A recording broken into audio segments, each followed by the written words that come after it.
Hello guys, so got a bit of a game for you here. We are quoting for a Rewire. So I'm going to show you around and let me know your price. This one actually came in from YouTube, from a guy who watches the channel, and he's been asked to quote for this job and he asked me if I could help out. So I'm coming in and quoting for a Rewire. So it's a little flat, it's completely empty at the moment, old wiring that needs completely replacing. And what we're going to do is chase in all the cables, flash boxes, all that basic white accessories everywhere. So I'll show you around and then we'll see in the comments how you guys would price this, and I'll let you know what my price was as well.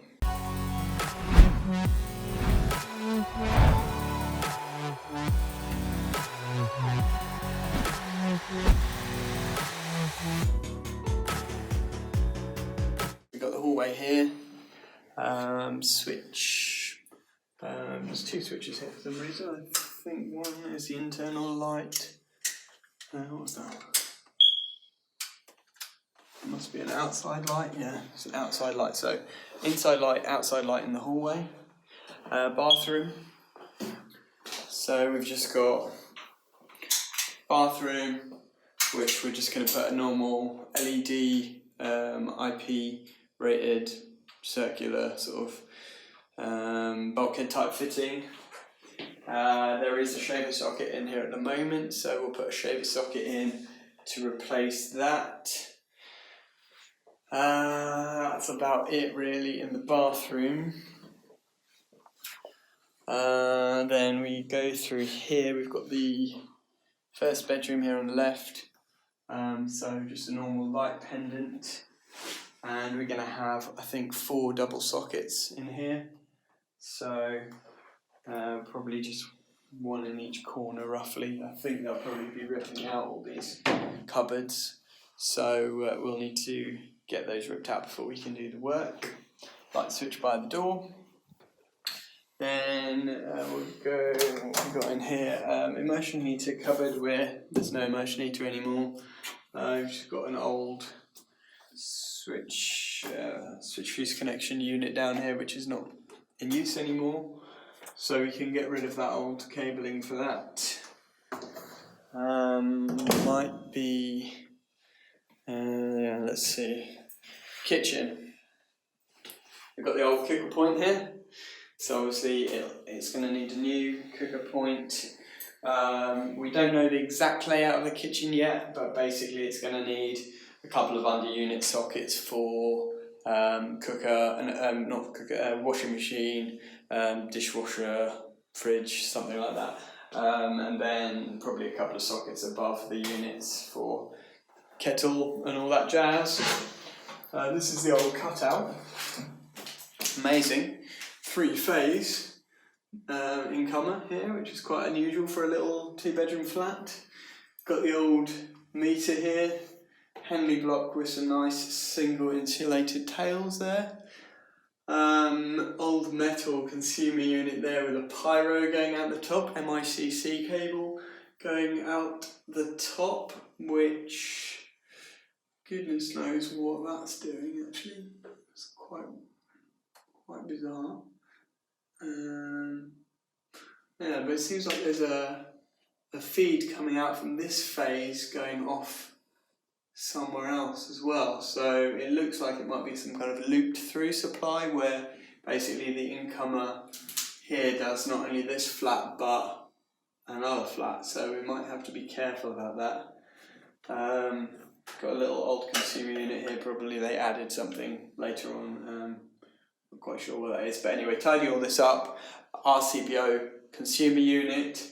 I would include an SPD in there as well, so I'll be doing a Hager RCBO consumer unit. Probably 5 usable ways. 2 socket circuits, 1 lighting circuit, 1 electric cooker circuit. And we're going to be putting smoke alarms in as well. I forgot to mention that, so we'll put a smoke alarm circuit in too. The ceilings, this is the tricky part. Ceilings are concrete because it's a block of flats, so we're going to have to chase the ceilings, which is going to be a real nightmare. So that makes a big difference to this quote. The only other option would be to run it in surface trunking, but I think in this case we will just chase the ceilings out. So rent a Hilti chaser, unless Metabo wants to give me a chaser like they did for Nick Bundy, but I won't say anything more about that. A little bit of envy going on there. So just a switch by the door in here and a light in the kitchen. Obviously not going to put recessed lights in, so it'll just be a central light. And then this is sort of living room basically. One light in the middle at the moment. I think probably 2 pendants in here because it's quite a big room. And then a few double sockets in each corner because it's quite a big room, so maybe like 1 or 2 double sockets in each corner. There is a TV point in this corner as well. Wow, look at that wallpaper, that is mad. It's like botanical gardens. So yeah, in here we've got a TV point, so I'm guessing we'll need to reinstate that as well. We've also got the thermostat here for the central heating. I'm assuming that the central heating is staying as it is, but we'll find out about that. That's it. So let me know in the comments how much you would charge to rewire this, chasing in all the cables, replastering afterwards, because I've got a plasterer guy who I use, so I'll include plastering on the quote. And also let me know how you would attack the ceilings, because that is something that I've not really done much before. I've never done actually, chasing out concrete ceilings in a flat. So it's a bit of a difficult one really. It's going to look hideous if you run trunking on the ceiling or conduit on the ceilings. Either way it's going to look hideous. So the only way I can see to do it is just to chase everything in and find a neat way of doing it. But it's going to be a bit of a nightmare, to be honest. Anyway, at least the flat's empty, so that helps. And I don't think there's any time pressure on this, so it's good we can just do it at our own leisure. So looking at that pyro that goes out of the top of the consumer unit there, I have figured it out, right? It goes this way, and it looks like it's chased in here, and then it comes down the wall, and it goes to this cooker socket, which is really unusual. I've never seen a cooker socket wired in pyro before in a flat in such a short distance. It seems a bit of a random way of doing it. But yeah, let me know in the comments if you guys have seen anything like that before, and if you know why they might have done it like that, let me know that as well. I'd be interested to know what you guys think. Right, so I'm just having a cup of coffee and thinking about that Rewire quote. There's a few things that I forgot to tell you on the walk around, so I thought I'd just mention them now to you. The floors are solid floors as well, so there's no floorboards that you can run under. So we'll not only have to chase the cables in to the ceilings, but also all the cable runs to the sockets and things like that are going to have to come across the walls.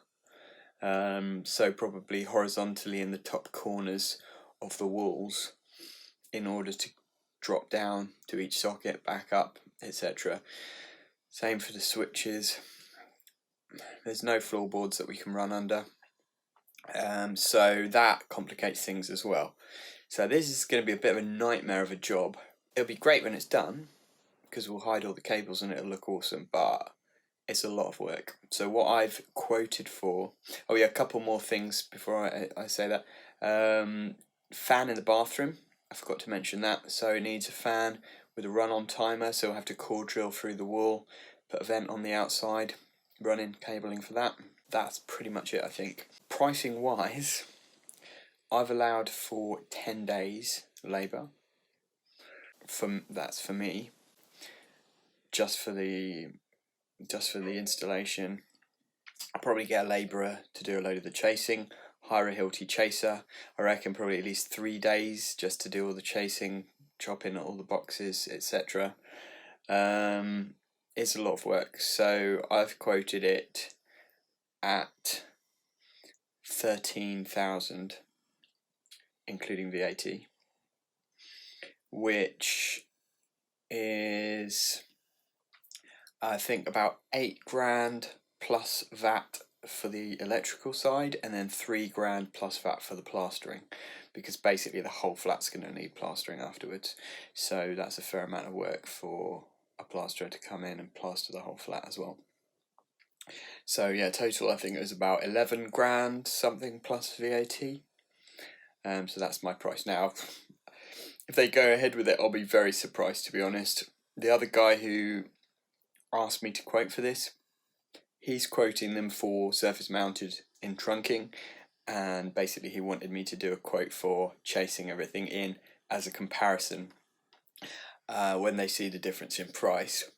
I don't know how much this guy charges anyway, to be honest. Jeremy, shout out to you if you're watching this video. Thanks for the little job post there. But yeah, I don't know how much he's charging. So I reckon whatever his quote is going to be way less than what I'm quoting. But at the end of the day, if they want a neat finished job with no cables visible, they're just going to have to bite the bullet and pay the going rate. So I look forward to seeing you guys' quote. Would you even touch this job? A lot of people probably wouldn't, I'm guessing. Let me know if you would just not go anywhere near this with a barge pole. Let me know if you would just go for it and view it as a bit of a challenge. I just view these kind of jobs as a bit of a challenge, to be honest. I never say no to jobs. I think if the price is right, then it's always doable. Anything is possible if the customer is willing to pay for it. So thanks for watching and have a great day.